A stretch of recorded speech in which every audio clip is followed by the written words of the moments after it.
सोलापुर जिला स्थानीय स्वशासन निर्वाचन क्षेत्र के विधान परिषद चुनाव में आखिरी समय पर बड़ा राजनीतिक घटनाक्रम देखने को मिला। नामांकन वापस लेने की अंतिम तिथि से करीब 1.5 घंटे पहले 3 उम्मीदवारों ने अपनी उम्मीदवारी वापस ले ली है। धनंजय टिकोले, रमेश बारसकर और महेश साठे ने चुनाव मैदान से हटने का फैसला किया। रमेश बारसकर और महेश साठे ने कहा कि उन्होंने उप मुख्यमंत्री एकनाथ शिंदे के निर्देश पर नाम वापस लिया है। वहीं धनंजय टिकोले ने बताया कि संरक्षक मंत्री जयकुमार गोरे के आश्वासन के बाद उन्होंने चुनाव नहीं लड़ने का निर्णय लिया। उन्होंने कहा कि सोलापुर में सभी सहयोगी दलों को समान राजनीतिक अवसर मिलने चाहिए। आखिरी समय में हुए इस घटनाक्रम से विधान परिषद चुनाव का माहौल और गर्मा गया है।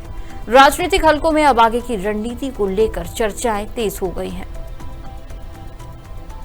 शिवसेनेचे मुख्य नेते आदरणीय एकनाथ शिंदे साहेबांचा आदेश आलेला आहे रिझाईन करा म्हणून। ज्या वेळेला फॉर्म भरला होता त्यावेळेला सुरुवातीला आम्ही सांगितलं होतं की आमच्यासाठी शिवसेनेचे मुख्य नेते एकनाथ शिंदे साहेब व खासदार श्रीकांतदादा शिंदे साहेब ज्यांचा आदेश आमच्यासाठी अंतिम असेल आणि आज शिंदे साहेबांचा आदेश आला की उमेदवारी आपण माघारी घ्या।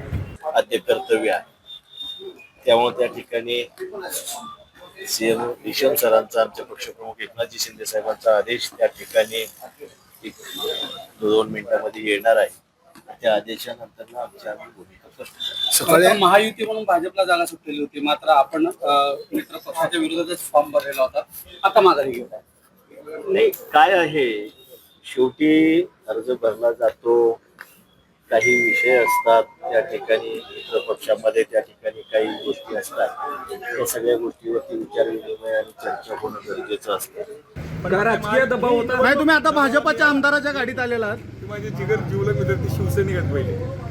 पण तुम्ही त्या दिवशी म्हणला होता माघार घेणार नाही म्हणून नाही म्हणतात मी अंदाज घेणार आहे। लोकांची निवडणूक विनोद होणे अशी अपेक्षा। टिकोले साहेब ही निवडणूक बिनविरोध अशी माहिती आहे, आणखी कोण त्याची काही कल्पना नाही। विरोधी गटात सुद्धा काय सगळ्यांनी स्वतःहून म्हणले, त्यांची कोणाची चर्चा नाही, प्रत्येकजण आपापल्या स्वतःसाठी प्रयत्न करतो।